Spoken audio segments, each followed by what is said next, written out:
भक्तजनों, माताओं, बहनों, सादर जय श्री कृष्ण। बोलिए लक्ष्मी नारायण भगवान की जय। आज हम आप सभी को कार्तिक मास महात्म अध्याय 28 की कथा सुनाने जा रहे हैं। आप सभी से अनुरोध है कि इस कथा को अंत तक सुनिएगा और सुनने के बाद अधिक से अधिक लोगों को शेयर भी कर दीजिएगा। बोलिए लक्ष्मी नारायण भगवान की जय।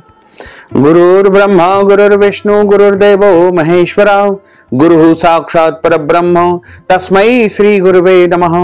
श्री अखंड मंडलाकारं व्याप्तं येन चराचरं तत्पदं दर्शितं येन तस्मै श्री गुरुवे नमः। कृष्णाय वासुदेवाय हरये परमात्मने प्रणतः क्लेशनाशाय गोविन्दाय नमो नमः।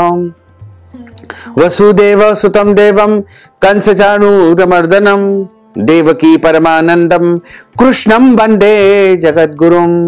बर्हपीडं नटवर वपुः कर्णयोः कर्णिकारं बिभ्रद्वास कनककपीशं वैजयन्तीं च मालां। रन्ध्रान् वेणोर्धरसुधया पूरयन् गोपवृन्दैः वृन्दारण्यं सपदरमणं प्राविशत गीतकीर्तिः। जय जय श्री राधा रमण, जय जय नवल किशोर, जय गोपी चित चोर प्रभु, जय जय माखन चोर। मात मेरी श्री राधिका, पिता मेरे घनश्याम, इन दोनों के चरणन में मेरा बारंबार प्रणाम, मेरा बारंबार प्रणाम, मेरा बारंबार प्रणाम। मोहिनी मूरत श्याम की वो मन रही समाय, जो मेहंदी के पात में लाली रही समाय। धन यौवन एक दिन उड़ जाएंगे जैसे उड़े कपूर, मन मूरख तू राम भज क्यों चाटे जगधूर। राम कृष्ण दो एक है अंतर नहीं निमेष, इनके नयन गंभीर है उनके चपल विशेष, उनके चपल विशेष। बोलिए श्री वृंदावन बिहारी लाल की जय, गोपाल कृष्ण भगवान की जय, श्री गिरिराज धरण की जय, श्री बाल कृष्ण लाल की जय, श्याम सुंदर श्री यमुने महारानी की जय, जगत गुरु श्री वल्लभाधीश की जय, गोसाई जी परम दयाल की जय, श्री गुरुदेव की जय, लाडले लाल की जय, आज के आनंद की जय। सूत जी महाराज बोले कि हे ऋषियों, अब मैं तुमसे गंगा जल की महिमा कहता हूं, ध्यान पूर्वक सुनो। भागीरथ के कुल में सोरदास नामक राजा का मित्र सह नामक एक पुत्र था, जो गुरु वशिष्ठ के श्राप से राक्षस हो गया, परंतु गंगा जल के प्रभाव से वह भी भगवान के परम पद को प्राप्त हुआ। यह सुनकर के ऋषियों ने पूछा, हे सूत जी महाराज, कृपा करके पहले यह बताए कि किस कारण से मित्र सह राक्षस हुआ। यह कथा विस्तार पूर्वक मुझे सुनाए। तथा सभी ऋषिगण इस कथा को सुनने की इच्छा रखते हैं। ऋषियों की ऐसी विनती को सुन करके सूत जी महाराज बोले कि हे ऋषियों, एक समय धर्मशील राजा मित्र सह अपने कुछ साथियों सहित शिकार करने के लिए जंगल में गया। वहां जाकर उसने अनेक प्रकार के मृगों का यानी हिरणों का शिकार किया। फिर थकावट होने पर वह नदी के किनारे पर आया। रात भर वह नदी के किनारे पर ही रहा और प्रातःकाल होते ही पुनः शिकार की खोज में चल दिया। कुछ दूर जाने पर उसने एक कंडरा में एक बाघ एवं बाघिन को सहवास करते देखा। उसने बिना सोचे समझे तत्काल धनुष पर बाण चढ़ा करके छोड़ दिया। बाण बाघिन को लगा और उसने तत्काल ही प्राण त्याग दिए। यह देख करके बाघ क्रोधित हो उठा और राक्षस का रूप धारण कर बोला, अरे राजा, तुमने मेरे साथ घोर अन्याय किया है, मैं तुमसे इसका बदला अवश्य लूंगा। इतना कहकर वह राक्षस दुखी मन से वहां से चला गया। कुछ वर्षों पश्चात राजा मित्रसह ने अश्वमेध यज्ञ किया, जिसमें अनेक ऋषि मुनि आमंत्रित किए गए। गुरु वशिष्ठ ने ब्रह्मा विष्णु महेश आदि देवताओं को हवि देकर के यज्ञ समाप्ति किया। तत्पश्चात स्नान करने के लिए नदी के तट पर चले गए। वशिष्ठ जी के यज्ञ मंडप से जाते ही वह राक्षस जिसकी स्त्री बाघिन को राजा ने वन में मार दिया था, बदले की भावना से यज्ञ स्थल पर आ पहुंचा। अपना बदला लेने के लिए उसने गुरु वशिष्ठ का रूप धारण कर लिया और जैसे जाते जाते कोई विशेष आज्ञा देने आए हो, इस प्रकार आकर के राजा मित्रसह से कहा कि हे राजन, आज हम मांस खाएंगे, हमारे भोजन में मांस भी हो। और ऐसा कह करके वह चल दिया। राजा को गुरु वशिष्ठ की आज्ञा सुनकर के आश्चर्य तो बहुत हुआ, किंतु बोला कुछ नहीं और रसोइयों को बुला करके उनकी आज्ञा के अनुसार भोजन बनाने का आदेश दे दिया। उधर राक्षस ने राजा के रसोइयों को अपनी माया से वहां से हटा करके उसका रूप धारण करके और मनुष्य का मांस पका करके रख दिया। जब वास्तविक गुरु वशिष्ठ जी स्नान करके वापस आए तो राजा ने स्वर्ण थाल में सजा मांस मिश्रित भोजन उनके सामने रख दिया। गुरु वशिष्ठ ने अपनी ज्ञान दृष्टि से जान लिया कि भोजन में मानव मांस सम्मिलित है। यह देख करके वे क्रोधित होकर के बोले कि हे राजन, तुमने हमें मानव मांस मिश्रित राक्षसों के खाने योग्य भोजन दिया है, इसलिए मैं आज इसी समय तुम्हें श्राप देता हूं कि तुम राक्षस बन जाओ। वशिष्ठ जी की इस कुवाणी को, श्राप को सुनकर के राजा मित्रसह ने विनय पूर्वक किंतु आश्चर्ययुक्त होकर कहा कि गुरुदेव, आपकी आज्ञा से ही ऐसा भोजन बनवाया गया है, फिर यह क्रोध क्यों है? राजा की बात को सुनकर के गुरु वशिष्ठ चौंक पड़े और उन्होंने तुरंत ध्यान लगा करके वस्तु स्थिति का पता लगाया। शीघ्र ही उन्होंने राजा को वास्तविकता बताई।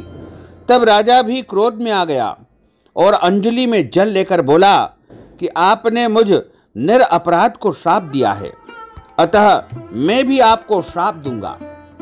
तभी रानी दमयंती वहां पर आ गई और बोली, यह क्या करते हो?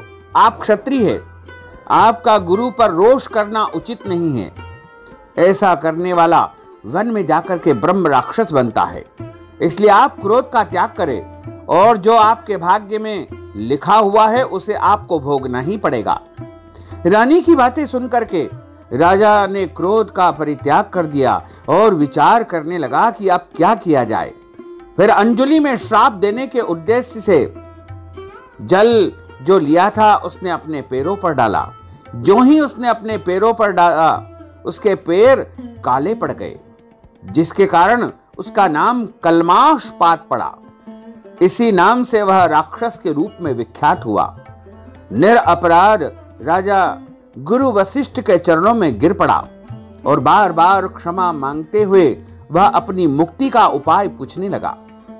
तब गुरु वशिष्ठ ने कहा, क्योंकि यह पाप अनजाने में हुआ है, इस कारण मेरे श्राप का प्रभाव 12 वर्ष तक ही रहेगा। इसके बाद तुम अपने वास्तविक स्वरूप को प्राप्त हो जाओगे। अनेक वर्षों तक राज्य सुख का भोग करने के बाद गंगा जल के प्रभाव से मुक्ति को प्राप्त करोगे तथा भगवान विष्णु की सेवा करते हुए अनंत काल तक विष्णु लोक का भोग भोगोगे। ऐसा आशीर्वाद देकर गुरु वशिष्ठ अपने आश्रम में चले गए। राजा राक्षसी देह धारण कर निर्जल वनों में भटकने लगा। कई वर्षों तक अनेक कष्ट भोगता हुआ एक दिन वह राक्षस नर्मदा नदी के तट पर आया और वहीं पर रहने लगा। वहीं पर मांस भक्षण करता और जहां तहां विचरता रहता। वही विचरते हुए एक दिन उसने एक मुनि को अपनी पत्नी के साथ रमण करते हुए देखा।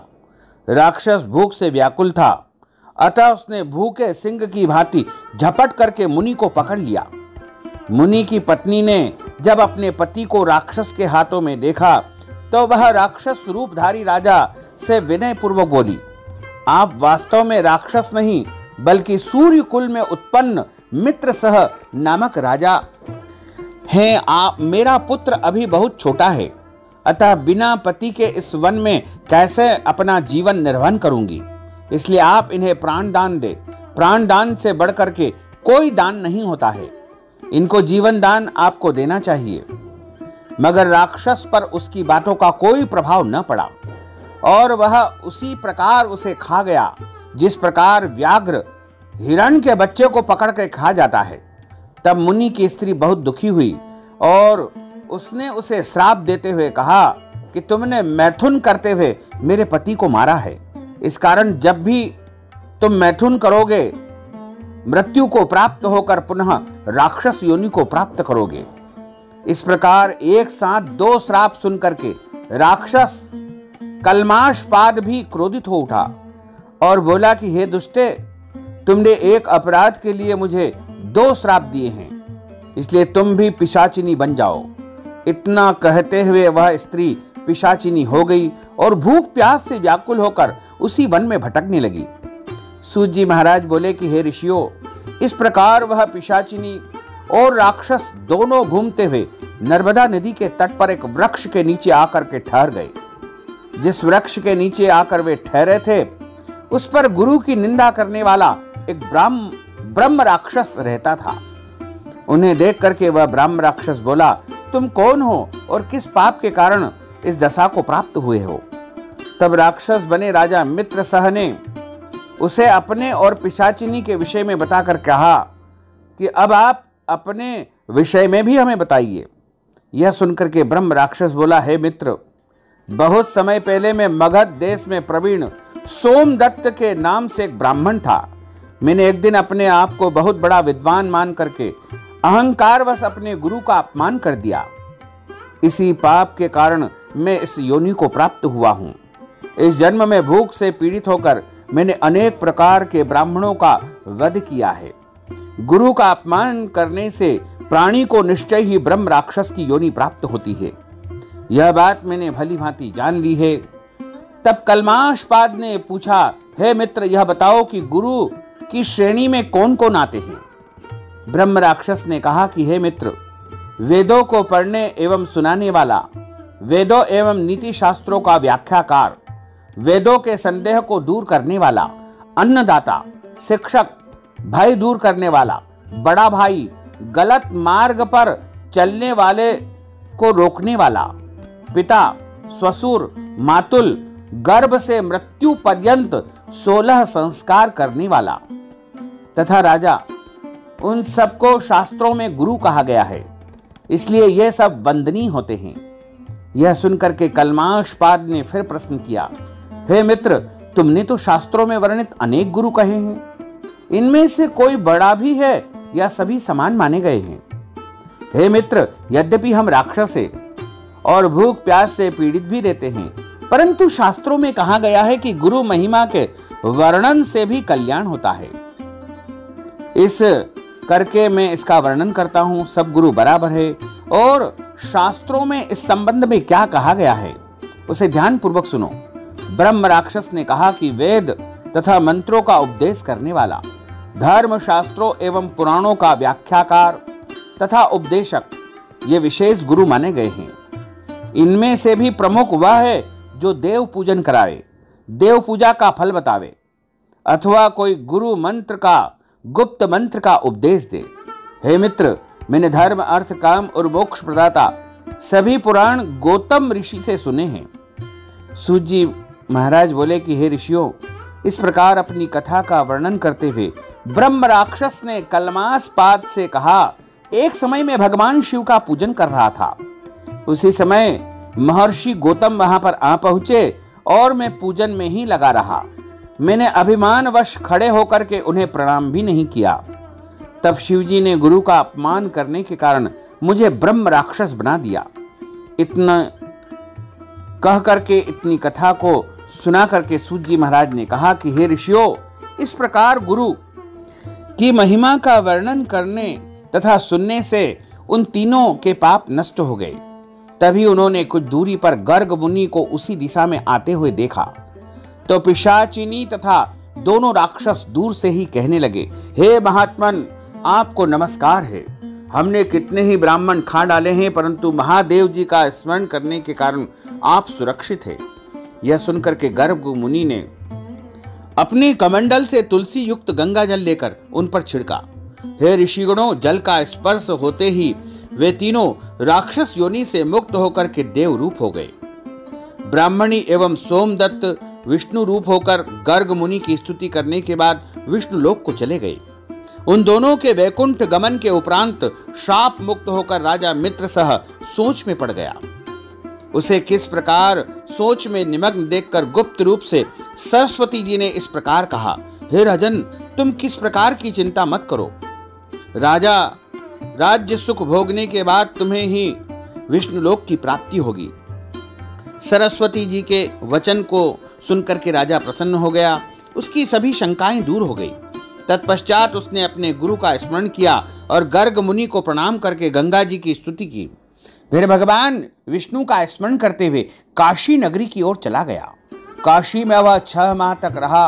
नित्य प्रति गंगा स्नान कर भगवान विष्णु और भगवान विश्वनाथ का गुणगान करते हुए आनंद प्राप्त करता रहा। तत्पश्चात प्रसन्नता पूर्वक वह अपने राज्य में आ गया। तब गुरु वशिष्ठ ने उसका अभिषेक करके उसे पुनः राजा बना दिया। तत्पश्चात अनेक वर्षों तक राज सुख भोगने के बाद राजा मित्र सह अंत में मोक्ष पद को प्राप्त हो गया। इस कथा की समाप्ति करते हुए सूत जी महाराज ने ऋषियों से कहा कि हे ऋषियों, इसमें आश्चर्य की कोई बात नहीं है। भगवान का गुणगान एवं काशी में प्रवास करने से मनुष्य को निश्चय ही मोक्ष की प्राप्ति होती है। तो गंगा जी में स्नान करने से कोटि कोटि जन्मों के पाप नष्ट हो जाते हैं। इस प्रकार यहाँ पर कार्तिक मास के 28वें अध्याय की कथा का समापन होता है। बोलिए श्री लक्ष्मी नारायण भगवान की जय। अच्युतम केशवम राम नारायणम कृष्ण दामोदरम वासुदेवम हरे श्रीधरम माधवम गोपिका वल्लभम श्री जानकी नायकम श्री रामचंद्रम भजे जानकी मनोहरम सर्वलोक नायकम श्री शंकरादि सेवितम पुण्य नाम कीर्तनम श्री राम राम राम राम राम नाम तायकम रामा कृष्ण वासुदेवा भक्ति मुक्तिदायकम रामा कृष्ण वासुदेवा भक्ति मुक्तिदायकम रामा कृष्ण वासुदेवा भक्ति मुक्तिदायकम रामा कृष्ण वासुदेवा भक्ति मुक्तिदायकम रामा कृष्ण वासुदेवा भक्ति मुक्तिदायकम। बोलिए श्री लक्ष्मी नारायण भगवान की जय। श्री वृंदावन बिहारी लाल की जय। गोपाल कृष्ण भगवान की जय। श्री गिरिराज धरण की जय। श्री गोवर्धन नाथ भगवान की जय। श्री श्याम सुंदर यमुने महारानी की जय। जगत गुरु श्री वल्लभाधीश की जय। गुसाई जी परम दयाल की जय। श्री गुरुदेव की जय। लाडले लाल की जय। धर्म की जय हो, अधर्म का नाश हो, प्राणियों में सद्भावना हो, विश्व का कल्याण हो, सनातन धर्म की जय हो, गौ माता की जय हो, नगर बस्ती की जय हो, आज के आनंद की जय हो, कल के आनंद की जय हो, परसों के आनंद की जय हो, बरसों बरसों के आनंद की जय हो। ओम नमः पार्वती पते हर हर महादेव हर। काल हर, कंटक हर, दुख हर, दारिद्र हर, आनंद की लहर कर। साथ ही आप सभी से अनुरोध है कि हमारे इस ज्ञानवर्धक वीडियो को अधिक से अधिक लोगों को शेयर करिएगा, लाइक करिएगा, कमेंट करिएगा। और यदि अभी तक आपने सब्सक्राइब नहीं किया है तो अभी और इसी समय सब्सक्राइब कर लीजिए, ताकि इसी प्रकार की ज्ञानवर्धक वीडियो सबसे पहले आपको प्राप्त हो सके। आपको और आपके पूरे परिवार को सादर जय श्री कृष्ण, सादर धन्यवाद।